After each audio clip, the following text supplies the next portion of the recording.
नमस्कार दोस्तों, आज मैं महत्वपूर्ण टॉपिक आपको बताने जा रहा हूं जो कि किसी भी परीक्षा के लिए महत्वपूर्ण है। तो ध्यान दीजिएगा। इस टाइप से सवाल आपको पूछे जाएंगे, परीक्षा में पूछा भी गया है। चाहे वह तोड़ के आपको घात के रूप में दिए रहे, चाहे वह कोई एक संख्या के रूप में, बड़ी संख्या 1080, 2080 जैसा भी दे सकता है। तो इसमें देखिए ऐसे दिया रहा है, पूछेगा में कितने सम गुणनखंड हैं, या सभी गुणनखंड कितने हैं, या सभी विषम गुणनखंड कितने होंगे, या अभाज्य गुणनखंड कितने होंगे। तो आप ध्यान दीजिएगा, संक्षेप में बहुत ही इंपॉर्टेंट होने वाला है। जैसे 2 की घाते 8 गुणे 3 घाते 2 गुणे 5 घाते 3 गुणे 7 की घाते 5, ये है। ठीक है, तो इसमें कह रहा, पहले हमें देखेंगे, इसमें हम देखेंगे सभी गुणनखंडों की संख्या, ऐसे पूछेगा। ध्यान दीजिएगा शब्द में, सभी गुणनखंडों की संख्या। तो सभी गुणनखंड, जैसे अगर मान लीजिए 2 की घाते के रूप में 8 है, यहाँ कहीं और होता 2 की घाते 4, तो हम दो आधार समान है तो घाते जोड़ लिया जाता है।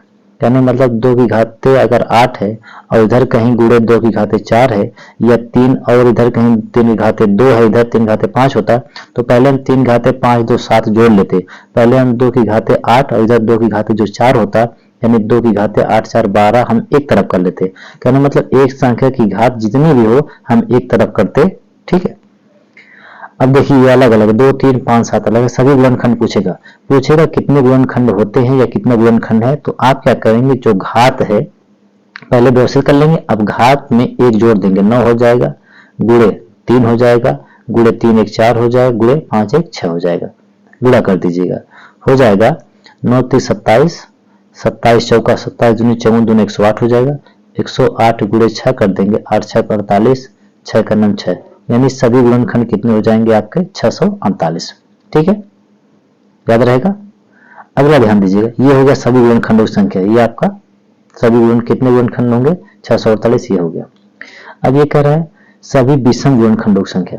ध्यान दीजिएगा, 2 की घाते 8 गुणे 3 घाते 2 गुणे 5 घाते 3 गुणे 7 घाते 5 में विषम गुणनखंड कितने होंगे, ये पूछ रहा। तो विषम गुणनखंड पूछ रहा है। विषम गुणनखंड में क्या करते हैं, विषम वाली जो घात होती है, ये जैसे घात देखिए, ये सम विषम सब है। विषम वाली जो संख्या होगी, जैसे ये सम है 2, ये 3 5 7 विषम है। विषम गुणनखंड पूछा है तो सम वाले को हम छोड़ देंगे। ठीक है, इसका घात लेंगे। 3 घाते 2 है ना, 2 है तो हम क्या करेंगे, 3 घाते 2 में इसका 3 कर देंगे घात, और इसका 4 कर देंगे, इसका 7 घाते 5 है 6 कर देंगे। ठीक है, विषम गुणनखंड पूछा है तो सम वाला छोड़ देंगे, ये चूंकि 2 सम है तो हो जाएगा 3 चौक 12 12 छक 72। विषम गुणनखंड कितने हो जाएंगे 72। ठीक, बहुत ही इंपॉर्टेंट है। अगर ये पूछता सम गुणनखंड, इसी का कह देता कि सम गुणनखंड कितने होंगे। ध्यान दीजिएगा, सम गुणनखंडों की संख्या कितनी होगी। तो सम गुणनखंड में सभी को ले लेते हैं, बात सुन रहा है, सम गुणनखंड में सभी घात लेते हैं, लेकिन सम गुणनखंड में जो सम की घात होती है उसमें एक नहीं जोड़ते, बाकी सब ऐसे रहेगा। बात समझिएगा। जैसे सम गुणनखंड कहता है तो सम गुणनखंड इसका निकालना है। 2 की घाते 8 है तो 8 ही रहेगा, गुणे 2 है इधर, इधर 3 हो जाएगा, इधर 3 है तो 4 हो जाएगा, इधर 5 है तो 6 हो जाएगा। सम गुणनखंड में सम की घात सेम रखते हैं। गुणा करिए, देखिए कितना होता है, 8 3 24, 24 चौका 96 हो जाएगा, 96 गुणे 6 6 चौक 36 और 9 छक 54, 55 56 57, यानी 576। ये हो जाएगा आपका सम गुणनखंड। ये आपका हो जाएगा विषम गुणनखंड। क्या हम चेक करें अगर कि सभी गुणनखंड में, चूंकि सभी गुणनखंड में आपका सम विषम दोनों शामिल होते हैं, क्या सभी गुणनखंड में सम और विषम मिला करके है कि नहीं है। अगर इसको हम जोड़े, क्या 648 आ रहा है, तो हो जाएगा 6 2 8 7 7 14 के 4 हो जाएगा 5 1 6, यानी आ रहा है। इसका मतलब सम गुणनखंड आपका सही है, विषम गुणनखंड आपका सही है और सभी गुणनखंड सही है। अगर आप किसी कारणवश भूल जाते हो कि सर विषम गुणनखंड याद नहीं है, सम गुणनखंड याद नहीं है, तो सम विषम में से कोई एक अगर आप निकालना जानते हो तो सभी गुणनखंड निकालना जानिए। सभी गुणनखंडों में से सम वाला घटा देंगे तो विषम आ जाएगा, सभी गुणनखंडों में से विषम वाला घटा देंगे तो सम आ जाएगा। ठीक है, लेकिन सबसे महत्वपूर्ण सवाल है आपका अभाज्य गुणनखंडों की संख्या जो पूछता है। जैसे यही है, पूछ रहा है 2 घाते 8 3 घाते 2 में अभाज्य गुणनखंड। तो अभाज्य गुणनखंड आप कैसे निकालेंगे, देखिए घात क्या है 2, ऐसे आप कर लोगे तो 8 ये एक ही संख्या है ठीक है, जैसे 2 की घात 1 है तो 8 गुणे एक संख्या है तो 8 का नाम 8 हो जाएगा।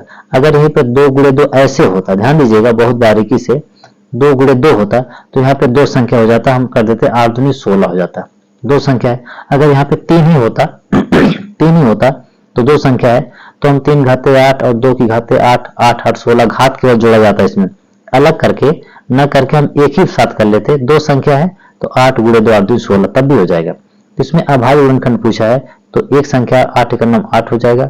ये 2 की घाते ये एक संख्या ही है तो आपको 2 का नाम 2 हो जाएगा।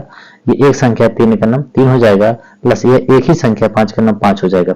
यानी 8 2 10, 10 3 13 5 18।